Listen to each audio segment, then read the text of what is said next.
Hi, I'm Stewie3D, and in today's live stream and subsequent YouTube video upload, we're going to be talking about the early 2017 HP Omen with the GTX 1050 2GB and the Intel Core i5-7300HQ.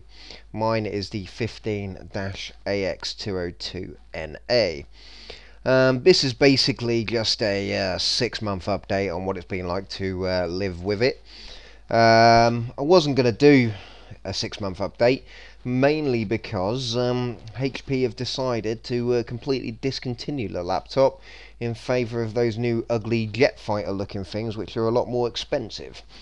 However, I have had comments on my videos that I've done on this, saying, what's the build quality like, what's it like to live with. So I figure, well, I've had it for about 6 months now, so I'll do a 6-month update. So I'm just doing a quick live stream for it, to be honest with you, because as I said, they're completely discontinued now, so there's no point in trying to do a full-on video with it when I can just talk about it in a live stream. Basically, what's it been like to live with? Actually, it's been a very good laptop, to be honest with you. In terms of gameplay, it's pretty much handled everything I've thrown at it with ease. Some games you have to turn some stuff down, but yeah, pretty much, it works really well. It's a solid little laptop. General Windows performance is, well, very quick thanks to the SSD. And yeah, no real complaints with it, to be honest with you. It's a very, very good laptop. Now, you have to, as I've always said in all my reviews, you have to go in with your expectations managed. It's not going to be a 1080p 60 frames a second ultra flipping beast. It never has and never will be. I always said if you go in with the frame of mind of you're going to get at minimum PS4 or Xbox One level of performance out of it, but in most cases you're going to far exceed them. Certain games will be, like from what I hear, I've not played it myself because it's not a game that I'm remotely interested in, is by all accounts like PlayerUnknown Battlegrounds, you have to run it at low settings on this laptop, and at that point it looks like a PS2 game almost, to be honest with you. But most games will run very well. So yeah, it's like, as I said, it all depends on how well the game is optimized. So like Metal Gear Solid 5, 1080p Ultra, 40 to 50 frames a second, no problems at all. As I said, other games like Grand Theft Auto, I tend to run at 900p just because it's it's a bit easier on the graphics card and stuff. But yeah, generally, gameplay, everything I've thrown at it, it's played with ease. As I said, it even plays Mafia 3 with a mix of settings, but at 900p, mostly high settings, at 40 to 50 frames a second. Now, 40 to 50 frames a second is a real sweet spot with this laptop. Basically, if you can get 60 frames a second, but you would be sacrificing some of the image quality by turning stuff down. 40 to 50 frames a second, to be honest with you, to my eyes, looks absolutely fine. And yeah, pretty much, Assassin's Creed Syndicate, 1080p, high settings, 40 to 50 frames a second average. Mafia 3, 900p, mix of high settings with a couple of things turned a little bit down because it's unoptimized. Again, 40 to 50 frames a second. Metal Gear Solid 5, 1080p, everything maxed out, 40 to 50 frames a second. So, yeah, everything I've thrown at it, absolutely brilliant. It's been an absolutely brilliant little machine, to be honest with you. That's saying, that's not to say it's not been completely faultless. I did document it very early on that it did come with a dodgy graphics card driver. Not graphics card driver, sorry, just a dodgy driver in general. I couldn't actually pinpoint what driver it was causing it. But basically what would happen was, if you'd unplug the laptop whilst it was plugged in and booted, a few minutes later you'd get a blue screen of death, driver power state failure. Likewise, if it was unplugged and you plugged it back in, driver power state failure. That's why I always advocated doing a full and complete reinstall of Windows the minute you get it. You know, activate your warranty using the HP Help and Support app, and then do a complete clean install of Windows. In an update to my reinstall Windows video, it's actually a lot easier to do now. Beforehand I said you need to download the clean copy from Microsoft and then have the HP Help and Support app ready to reinstall when you got it installed at the other end.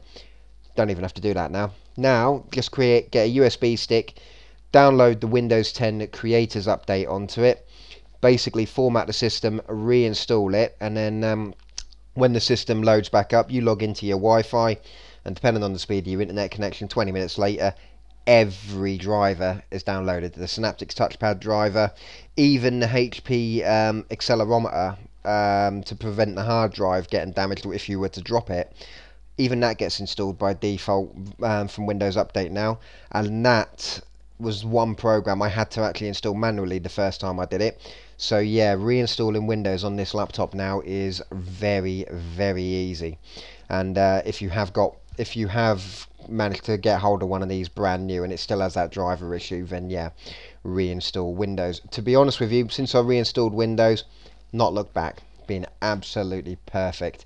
System manages its resources very well, and yeah, very good little laptop. The configuration I had was the i5-7300HQ with the GTX 1050 2GB.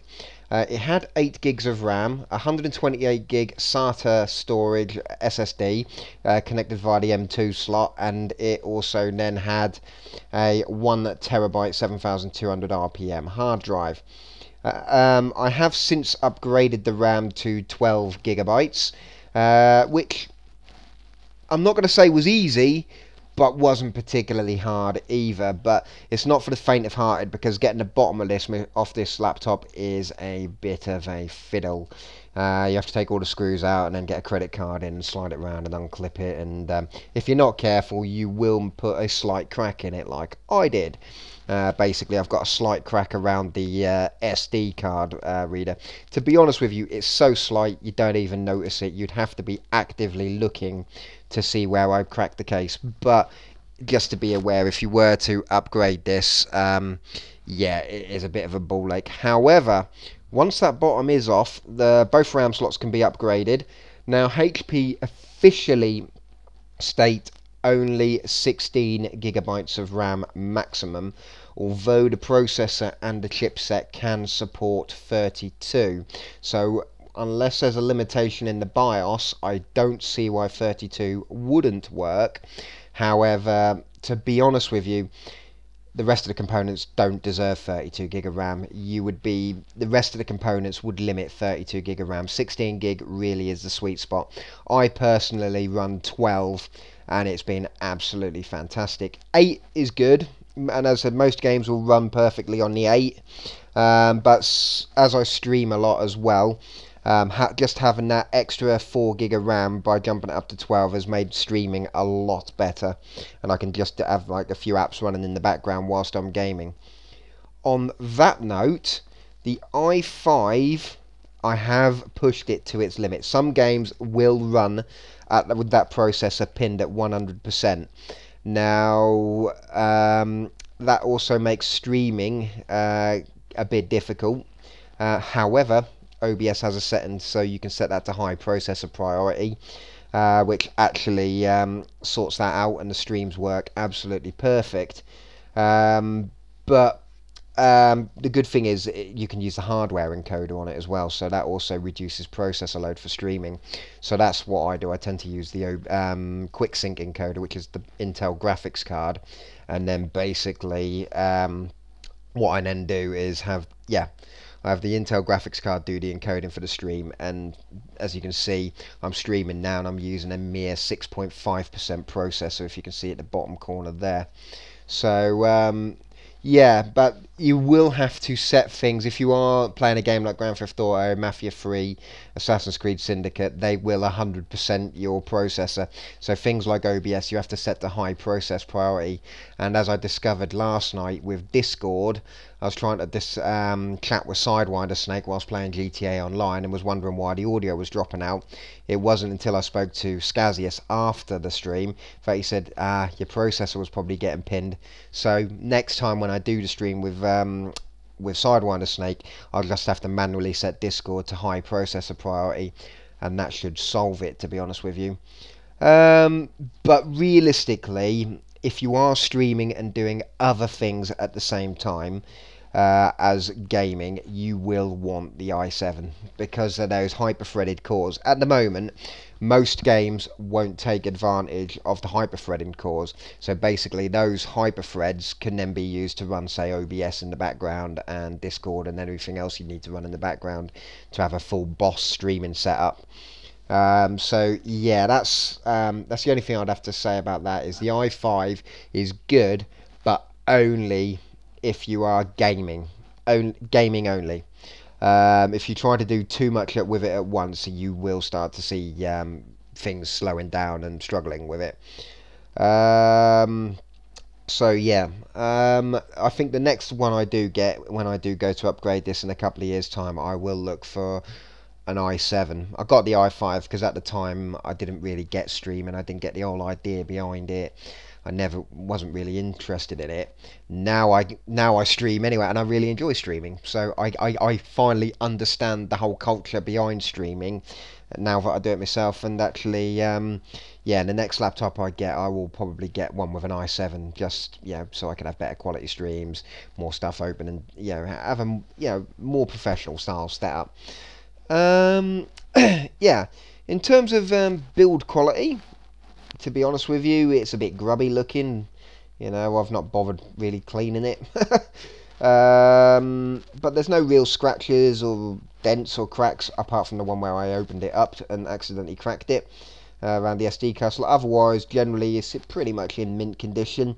The only thing what's showing signs of any form of use is the touchpad is starting to go shiny because it's only a plastic touchpad as opposed to a glass one like on the Mac.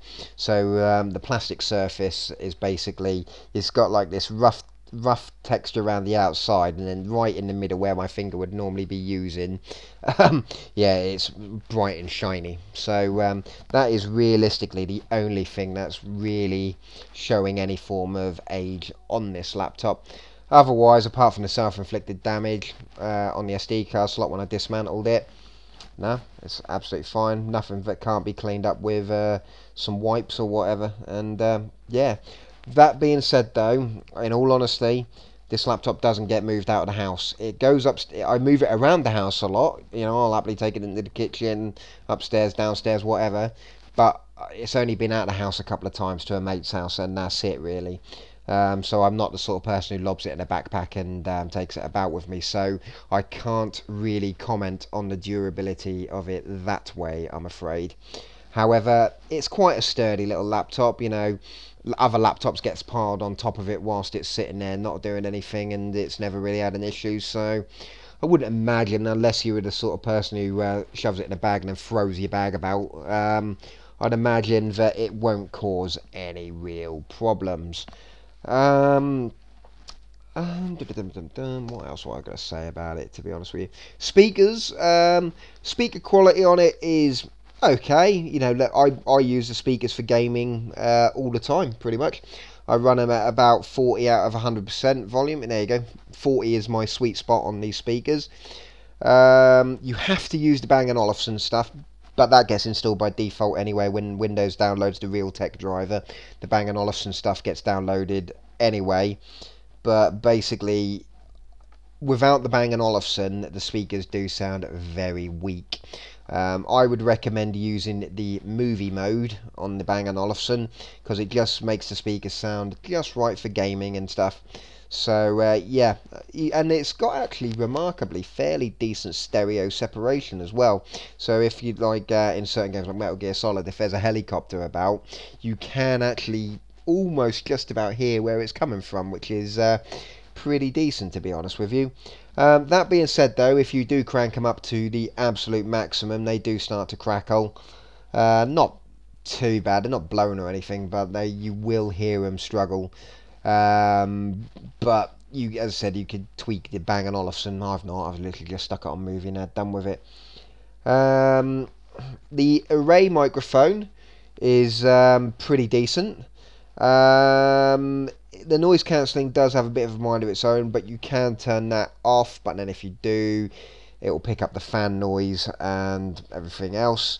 So that's why I've invested in a chat headset now, which is what I'm using for this stream. However, pretty much every other stream I've done on my channel since I got this laptop 6 months ago has used the inbuilt microphone. Every other video I've done. So it's not terrible, and to be honest with you, I've been using it for 6 months with no issues at all. So yeah, in terms of sound quality on this laptop, again, very good. The other good thing about this laptop is with the Bang & Olufsen stuff, you can actually set multi-streaming up, which basically means you could actually separate the input-output port. So basically you could set, say, your games to come out of your games to come out of the laptop speakers, but chat audio to come out via the headphone socket and stuff like that. So that's a pretty nifty little touch, something that I've not seen on any other laptop. That being said, though, the only other laptops I've had since 2005 have been Apple laptops. All in all, though, for £800 what I paid for it, it's actually been a very, very good laptop. That being said, though, the one big weak point of this laptop, but everyone knew it anyway, is the screen.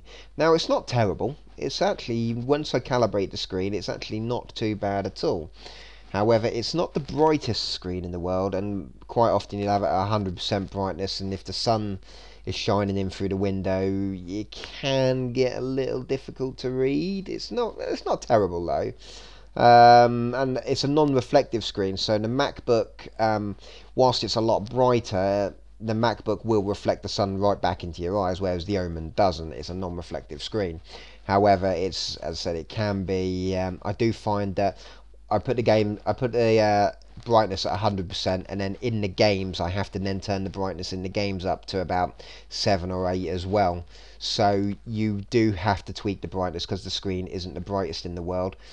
And I made the mistake of actually basically I use a Microsoft Surface 3 to monitor the chat on my streams, and after I'd finished the stream once, I decided to go back on Twitch and look at it again. It was the one where I was playing Mortal Kombat with Sidewinder Snake, and my god, the screen on that Surface really puts the Omen screen to shame. The Surface screen, you know, Raiden's lightning bolts were proper. They popped out the screen at you, and Johnny Cage's weird fireball thing, that was proper lovely, lush, vibrant colour on the Surface screen, which is something that the Omen sorely lacked. Now, if you didn't have the comparison, you wouldn't notice it. It's once the screen's calibrated, and as I said, it's perfectly serviceable. I've put many hours of games into this. Many hours into games on this laptop using only the internal screen. In fact, I very rarely I've connected it up to the TV once, twice maybe, just as an experiment. But yeah, I've done hundreds of hours of games on this internal screen, no issues at all. But just be aware that screen isn't the best. But then saying that, though, you got a very powerful laptop for quite little money, whereas the Surface 3 that I've got is basically one of those 150 quid Intel Atom tablets being sold at 400 quid, so you'd expect the screen to be bloody amazing for that kind of markup. But yeah, so yeah, that's basically it really. I don't know what more I can say about it really. I mean, the only reason I'm doing this stream now is because, as I said, I've had a few people commenting on some of my other videos asking about it, you know, how the build quality is and stuff. And yeah, it's such, as I said, I'm very happy with a laptop at £800. If you can get one dirt cheap as the retailers, because you can't buy these from HP Direct anymore, they're all gone. All you can buy is those ugly jet fighter looking things which cost a lot more money.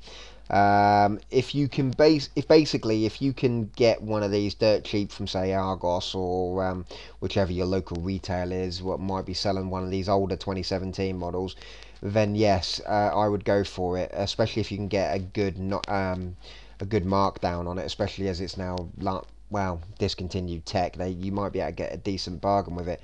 I know John Lewis a couple of weeks ago was selling pretty much the identical model of mine, just without the SSD, for 599 quid. So anyone who got one of them basically got a steal. That was a right bargain for 599. But to be honest with you, for the 800 I paid for this, I wasn't ripped off. Also, to address something I do get a lot in my various gameplay tests, people are like, dude, you've only got the GTX 1050 2GB. How are you able to run those games at like 2.3, 2.7 gigabytes of VRAM? That's not possible. You've only got 2. Well, and this is coming in the Windows Full Creators update, but here you go. My GTX 1050 has the ability to steal system RAM, kind of like the Intel HD 630 does. So as you can see, 5.9 gig of system RAM is able to be shared with the 630 and the 1050.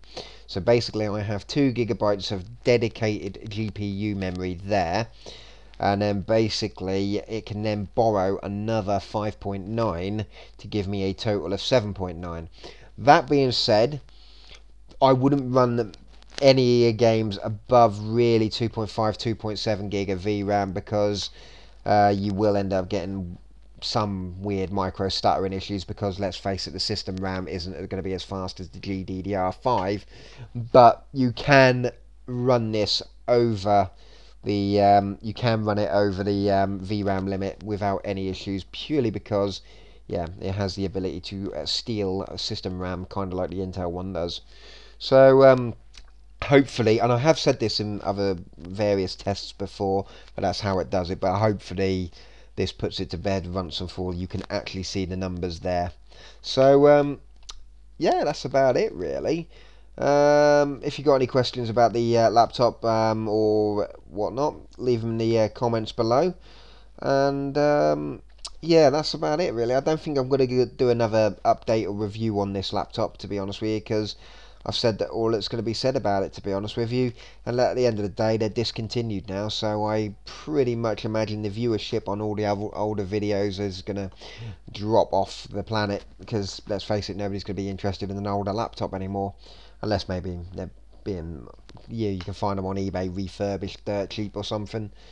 But yeah, so yeah, that's it. And hopefully this stream and YouTube video has been helpful. If it has, leave a like, and yeah, if you've got any questions, leave a comment in the comments below. And to all my subscribers, I'll catch you on the next one.